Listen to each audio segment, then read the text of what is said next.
Chers amis, nous nous retrouvons aujourd'hui pour aborder un nouveau thème dans le texte d'Apocalypse. Jusqu'à présent, nous avons étudié les 7 églises, puis nous avons étudié les 7 sceaux, et nous abordons maintenant un 3e septénaire, les 7 trompettes. Alors la première chose que j'aimerais établir avec vous, c'est le lien entre les 7 trompettes et les 7 sceaux. Et si vous m'avez suivi dans l'explication des sceaux, vous vous êtes rendu compte que les 7 trompettes faisaient suite aux 7 sceaux. Et je vais vous rappeler quelques éléments qui nous permettent de le dire. Le premier élément, c'est le fait que quand les 144 000 ont été scellés, il avait été dit « Ne faites pas de mal à la terre, à la mer et aux arbres, jusqu'à ce que nous ayons marqué du sceau le front des serviteurs de notre Dieu. » Eh bien, c'est avec les premières et deuxièmes trompettes que du mal va être fait à la terre, à la mer et aux arbres. Par conséquent, on peut dire que les trompettes suivent les sceaux. Un deuxième argument se trouve dans le fait que le texte se poursuit entre les sceaux et les trompettes sans rupture, sans coupure. Et au verset 1, on nous dit que le 7e sceau est ouvert.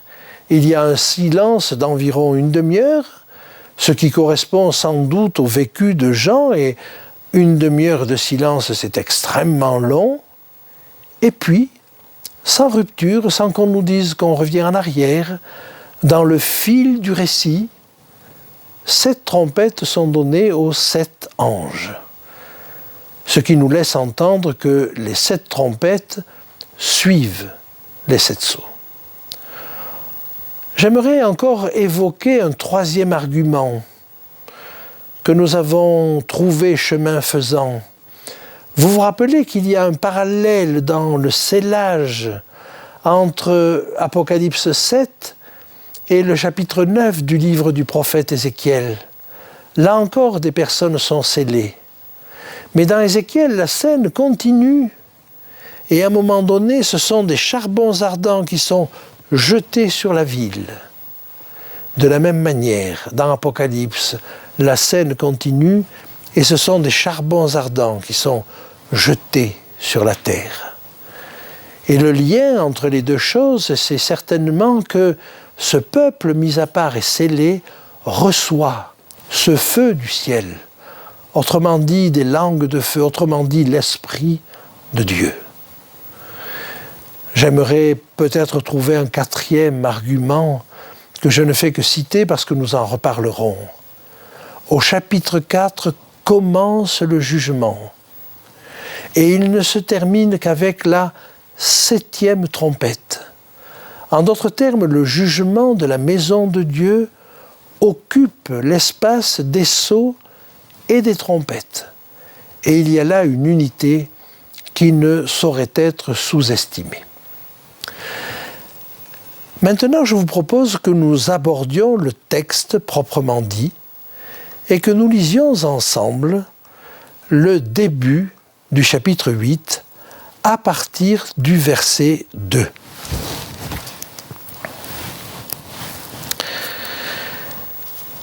Et je vis les 7 anges qui se tiennent devant Dieu, et 7 trompettes leur furent données. Et un autre ange vint, et il se tint sur l'autel, ayant un encensoir d'or. On lui donna beaucoup de parfums, afin qu'il les offrît avec les prières de tous les saints sur l'autel d'or qui est devant le trône.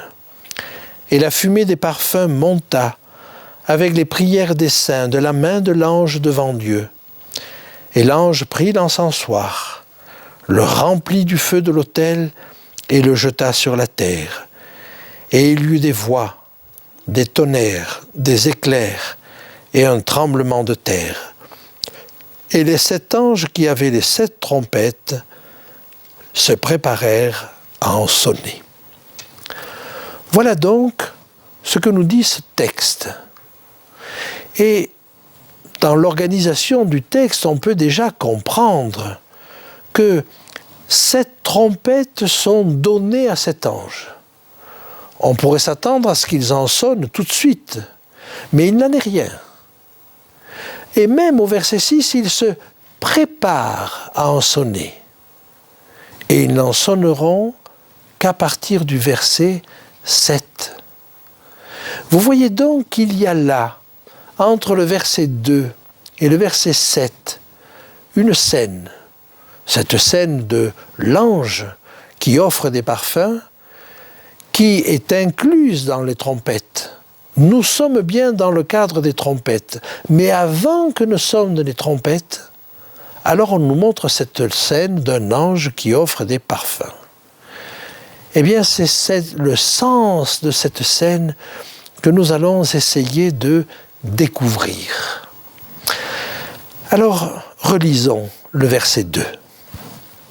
« Et je vis les 7 anges qui se tiennent devant Dieu, et 7 trompettes leur furent données. Et un autre ange vint, et il se tint sur l'autel, ayant un encensoir d'or. » Évidemment, la première question que l'on va se poser, c'est « Qui est cet ange ?»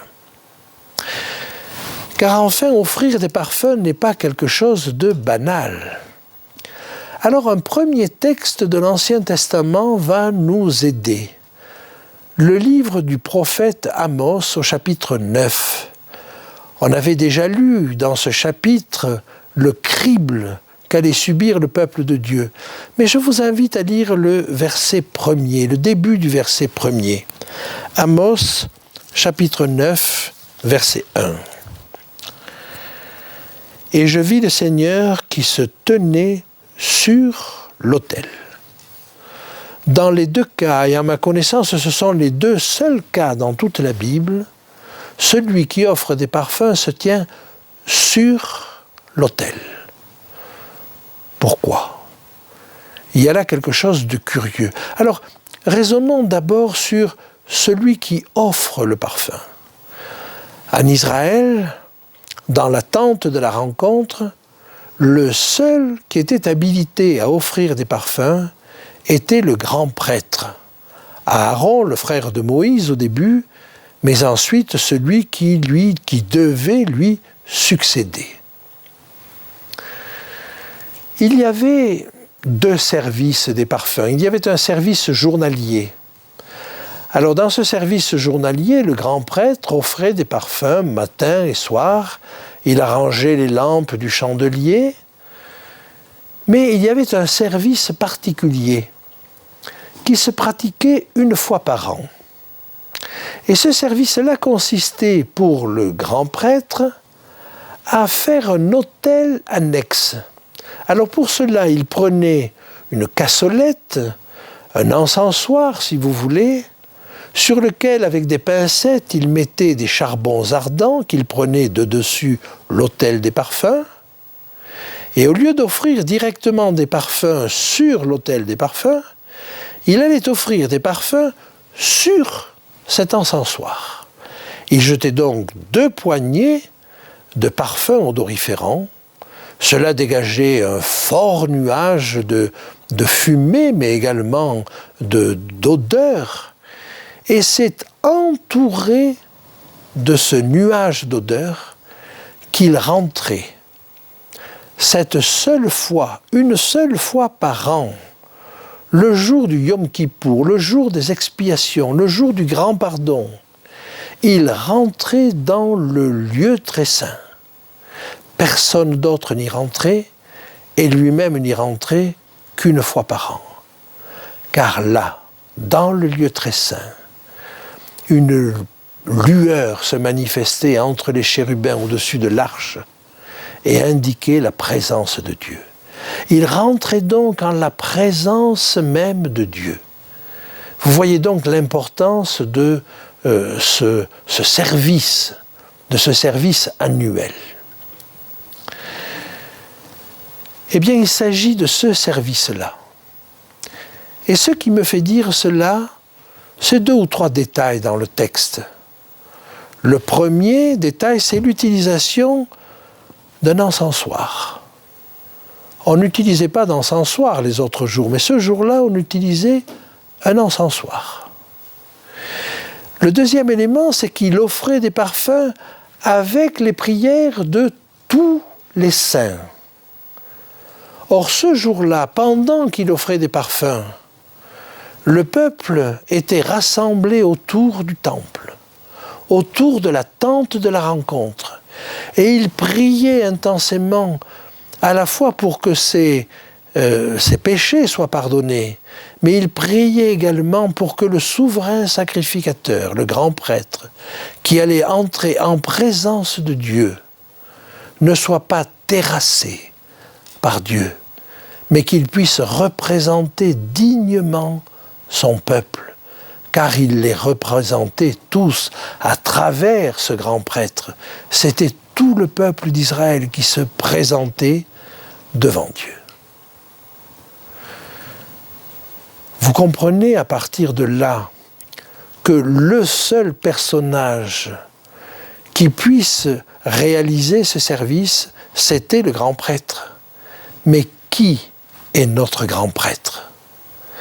Je vous invite à le lire dans l'Épître aux Hébreux, au chapitre 8.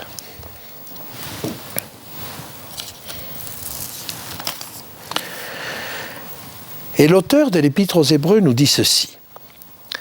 Le point capital de ce qui vient d'être dit, c'est que nous avons un tel souverain sacrificateur qui s'est assis à la droite du trône de la majesté divine dans les cieux, comme un ministre du sanctuaire et du véritable tabernacle qui a été dressé par le Seigneur et non par un homme. Tout sacrificateur, établi pour présenter des offrandes et des sacrifices, et où il était nécessaire que celui-ci ait aussi quelque chose à présenter. S'il était sur la terre, il ne serait pas même sacrificateur, puisque là sont ceux qui présentent des offrandes selon la loi, lesquels célèbrent un culte, image des ombres et ombres des choses célestes, selon que Moïse en fut divinement averti lorsqu'il allait construire le tabernacle. Et soin lui fut-il dit de faire tout d'après le modèle qui t'a été montré sur la montagne. Mais maintenant, il a obtenu un ministère d'autant supérieur qu'il est le médiateur d'une alliance plus excellente qui a été établie sur de meilleures promesses. Vous l'avez compris, notre souverain sacrificateur, c'est Jésus. Et cet ange qui offre du parfum sur l'autel des parfums n'est autre que Christ. Maintenant que nous avons établi cela, et que nous avons établi que c'est Dieu lui-même qui se tient là, vous avez aussi noté qu'il ne se tient pas à côté de l'autel, mais il se tient sur l'autel. En d'autres termes, il est celui qui offre du parfum, mais il est le parfum. Il est en bonne odeur à Dieu. Et ceci, c'est extraordinaire. Alors voyez, il est le sacrificateur, mais il est la victime, mais il est le parfum. Il est tout cela à la fois. Et l'image que Dieu avait présentée au peuple d'Israël n'était qu'une image pour essayer de faire comprendre ce qu'était l'œuvre de Jésus. Mais cette œuvre de Jésus a tellement de facettes, a tellement d'aspects, qu'il est difficile de les recouvrir tous. J'aimerais maintenant avancer un petit peu plus dans le texte et vous montrer d'autres aspects de ce texte. Alors, lisons la suite. Apocalypse 8.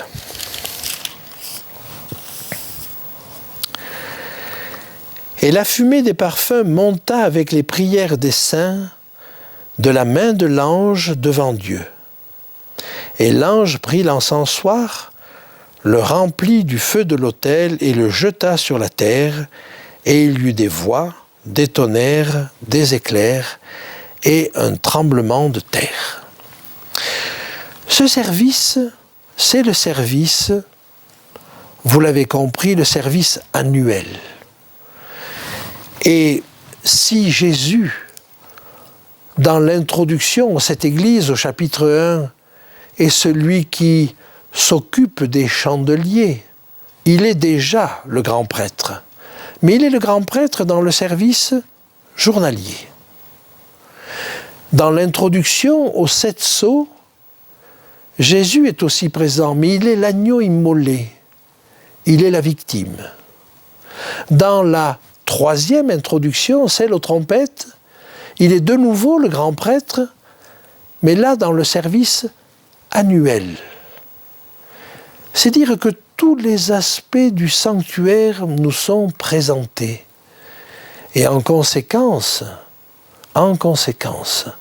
on voit bien que c'est Jésus, c'est Christ, qui est l'élément essentiel, non seulement du service dans le sanctuaire, mais de toute l'Apocalypse. Laissez-moi vous lire ce texte de l'Épître aux Éphésiens, qui nous montre que Jésus est le parfum lui-même. Éphésiens 5, à partir du verset 1er. « Devenez donc les imitateurs de Dieu, comme des enfants bien-aimés, et marchez dans la charité à l'exemple de Christ, qui nous a aimés, qui s'est livré lui-même à Dieu, pour nous, comme une offrande et un sacrifice de bonne odeur. »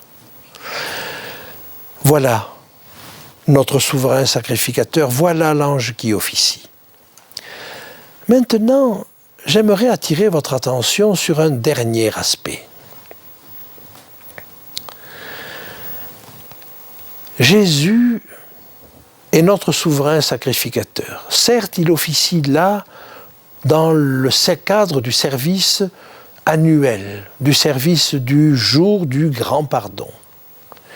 Mais il se passe là dans ce service quelque chose qui n'est pas du tout habituel.